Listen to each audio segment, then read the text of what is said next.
Shamarran biyya Arabaa kana waggaa dheeraa turtanii as Itoophiyaa galtaniif tagaluu yaada qabdan viidiyoon kun isiniif. Osoo haasa'atti hin seenne viidiyoon TikTok irratti hojjedhu nama 60,000, 70,000, 50,000, 30,000 laalan. Gin laayikiin viidiyoo kiyyaa 2,300 taru. Ande Oromoo an keessanii miti? Ara laashin dabbara. Birriin kafaltan oli fuutan wal miqqanyuu maaliif barbaachise? Dhimma keessan TikTok laaltan laayik godhaatii bira taraa wal jajjabeessa.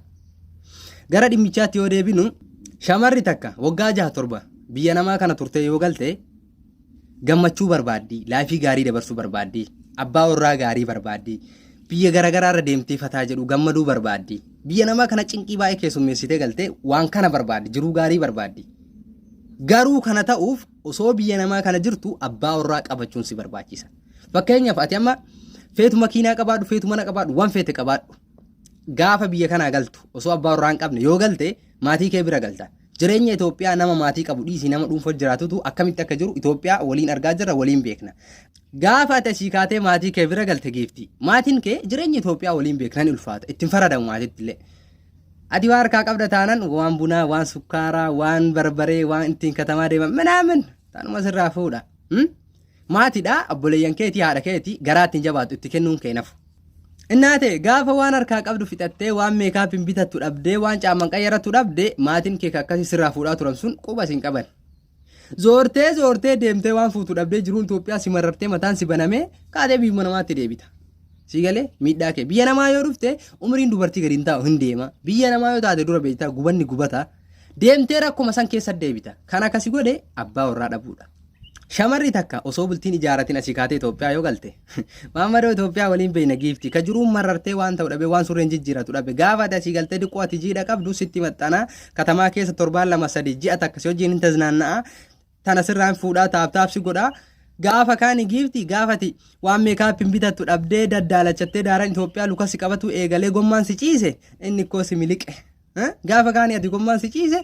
deemtee biyya Arabaa kanatti korkaa jettee deebita. Umriin keen taa'u hin deemte gaafa kaani namni zooree si ilaalu hin jiru. Unateen noommilis. Osoo biyya namaa kana jirtu umrii kee keessa jirtu fayyadami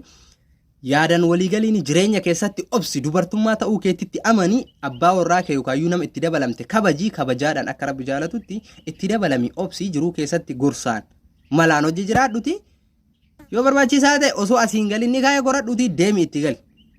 Feetu makiinaa qabaadhu, feetu mana qabaadhu, feetu fooqii qabaadhu, bultii tee tana keessa, jiruu tee tana keessa, qabeenya kee kana keessa abbaa warraa gaariin shufeerri kee sawwaaqni namni qabeessiin deemu namni jiruu tee tanaaf bakka sii bu'u yoo hin jirre baadoodha. Maal goota giiftiiti? Fooqiin makiinan man abbaa warraa sii ta'uu hin danda'u. Abbaa warraa dubartiidhaaf gaaddisa. Amma gizee kana dhiirri baalageedha durriyyeedhalle jennu osoo dubartiin bifa bareedan, dubartiin amala gaariin, kabajaadhaan akka Rabbiin jaalatutti dubartummaa ofii fayyadamtee, qalbii ofii fayyadamtee dhiira qabdee, dhiira gorsitee, dhiira baalagee durriyyee fedhe gorsitee, qabdee, gatteessiftee abbaa warraa gaarii gootee wajjin jiraachuu hin dandeetti. Dubartiin ta'e garuu waan akkanaan beektu zeeroodha isillee. Nageenyi waaqayyo sin haa baay'atu hordoftoota chaanaala kootii kan biyya keessaa kan biyya alaa bakka jirtetti nageenyi waaqayyo sin haa baay'atu akkam jirtu nagaa keessanii ani nagaa kootii galata waaqayyo sin baga nagaa taatan sin jecha egaa akka warroonni chaanaala kiyyaaf haaraa taatan sabskraayibii gochuudhaan jajjabeessaa sin jedha. Egaa har'a maal qabattee dhufte siifan jechuun keessaniin oolu akkuma viidiyoo irratti amma obboleessi keenya tokko gorsa bareedaa tokko dabarsee jira. Anillee gorsa inni dabarsee irratti dhaamsa inni dabarsee irratti xiqqoo yaada bareedduu wayii qaba jedheetiin hinani hanga dhumaatti na waliin hordofaa dhaamsa kooti asumaan gara yaada kootti haa deemu. Maal jedhe obboleessi keenya akkuma inni jedhee nuti keessattuu ijoollee biyya ormaa jirru kanaaf gorsi kun kan ta'u jechuudha. Sababbiin isaas nuti gaafa as dhufnu kana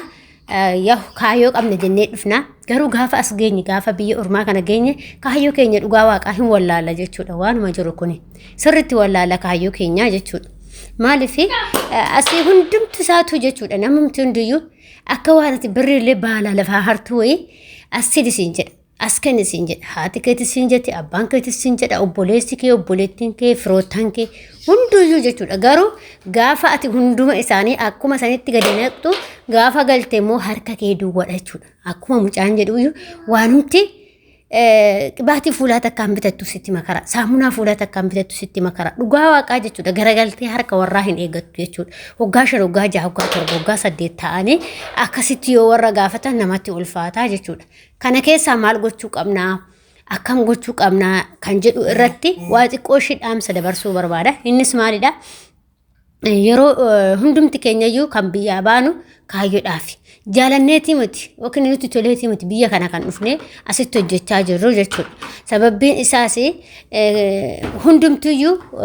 waa guduuffannaa yookiin waa godhannaa jennee barumsa keenya dhiifnee raawwanne biyya ambaa kana dhufnee jechuudha erga biyya ambaa kana dhufnee immoo maal gochuu qabna kan jedhu waan xiqqoo irraa dubbadha na wajjin ta'a innis maal gochuu qabna erga biyya kana dhufneen booda jechuudha namni dura maatii ofiitti kan dursu tokkoffaa maatii keeti kan dursu maatii kee yoo mana citaa qabaatanii gara akkuma isiniin jedhe ka maatiin keenya yoo mana citaa qabaatan gara qorqorrootti dabarsuuf yaalla jechuudha maaliif yaaluu qabna akkasuma immoo ulaagaalee mana isaanii keessa barbaachisu gochuu fi qabnaa jechuudha maaliif gaafa sanii maatii kee erga jijjiirteen booda immoo isa lammaffaa immoo ofii keetiif jechuudha ofii keetii maal akka godhachuu qabdu yoo birrii ol kaawwadhas jette yoo lafa sin bitadhas jette ofii keetii saniin booddee itti yaaduu qabdaas hin jedha yeruma hunda yoo maatii ofiitis jedhan immoo duubatti hafanii jechuudha dhugaa waaqaas hin jedha maaliif maatiin ofii mana godhatee waan barbaadee bultii ofii godhatee waan hunda godhatanii jiru maatiin keenya garuu nuti kan nu eeggatu ofootti maatii godhachuu mana godhachuu waan adda addaatu nu eeggata jireenyi immoo akka yeroo duriiti miti akka kan ammaatiif kan duraanii baay'ee garagara waan ta'eef እና ከናፍዩ ኮፋ ማቲ ከ እንጅጅርታ ሰኒን ቦደ ገረ ከ ዴቢታ ገረ ከቲቶ ዋን ጎደቹ ቀብዱ ሰን ጎዱዳ በቃ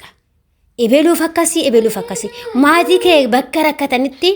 አመስጪና እንዳበታ በከረከተንቲ እዶረከተንቲ ግዜረከተንቲ እቹ ከናን ቦደ የሩማ ሁንድ አቡምቲ በርባዲዮ ቀርሺ እርግ ሲንጀዴ አትርግተ ቁላት ተፍታ jechuudha booda karaarra taftaa jechuudha kun ta'uu hin qabu hundumti keenya iyyuu kaayyoo keenya beekuu qabna maaliif maatii soo ta'e isaan duraas akkamatti jiraatan nu qotaniituma nu jiraachisaa turan garuu haa ta'uuti namni hin rakkatu miti maatiin keenya hin rakkata garuu bakka rakkatanitti immoo yeroo rakkatan san gargaaruu qabna yeroo kaan immoo ofii keenya godhachuu qabna jechuudha fakkeenyaaf namni maatiin keenya iddoo akkamitti rakkata beektanii iddoo yaa'u jechuun nama maatii gaariitu jira maatii badaatu jira hin beeksisa kuni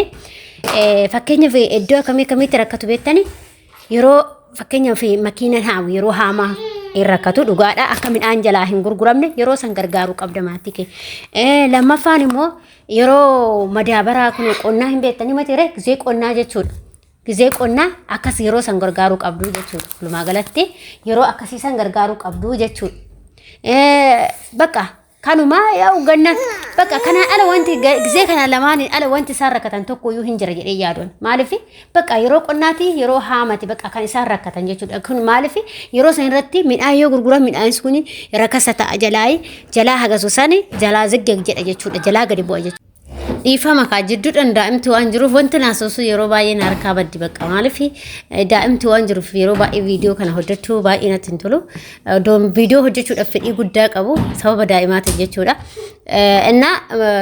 ማለት sin jechuu barbaade waa'ee maatii irratti jechuudha maatiin keenya yeroo rakkatetti bira eejjen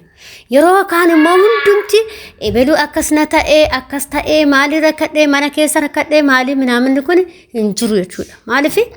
ati yoo akkas jetteetuma garaa lafaa deemte duubatti hafaa deemtaa jechuudha dhugaa sin jedha duubatti hafaa deemne jechuudha garuu nus kaayyoo baanee beekuu qabna maal akka gochuu qabna beekuu qabna nullee guduunfachuu qabna boru nutti kolfuu hunna asitti findhee jirra biyya ormaa kanatti findhee jirra yoo waan qabaanne namni hunduu haatiif abbaan ofiitu gaafa waa qaban nama jaalatu nama kaawwan isa alagaa isati jechuudha fira ofiitu isa jechuudha kanaafu yoo waa harkatti qabattee si jaalatu jechuudha kanaafi baajata keessan of jalaa qitaasechuu yaadinaa obboleewwan kiyya dhugaa rabbii dhuguma jedhamu caani gaafa nuti asii galle waan baay'eetu nu rakkisaa jechuudha biyya kana keessatti dadhabne inde gaafuma asii galteeyyuu nama dhukkube maaliin akka miidhatta inde maalumaan akka miidhattame dhugaa rabbii jechuudha innaa kanaafiyyuu qabadhaa isin jedha obboloota koo akka kootitti kun gorsi waan qabdanirraa yeroo qabdanitti fayyadamaati ol kaawwachuu yaada akkasuma yoo buukii qabaatan akkasuma nama amantaa yoo qabaatan akkasuma lafa keessa yoo bitattan mana keessa yoo jaarratan bakka maaliif namti yoo mana lee jaarchooti birrii gaafa qabaatte mana dirgama goote bitatta rakkoon qabu gaafa birrii kee ol kaawwattee jechuudha dirqama mana qofa bitadhu mati dirqama lafa qofa bitadhu mati yoo dandeesseen bitatta yoo dadhabde immoo birrii kee ol kaawwatte gaafa galte ofii keetii irra jette mana barbaadde aga barbaadde bitachuu dandeessa wanta si madaaluun bitachuu dandeessaa jechuudha innaa kanaafiyyuu akkasitti ol kaawwadhaa isin jedha obboloota koo yoo gaafa fi qeeqa qabaattan immoo koomentii irratti barreessuun dagatina akkasuma immoo warroonni haarawaa taata subscribe gochuudhaan jajjabeessaa isin jedha galatoomaa ulfaadhaa bakka dogongoratti immoo nagaafachuu mirga qabdan isin jedha horaa bulaa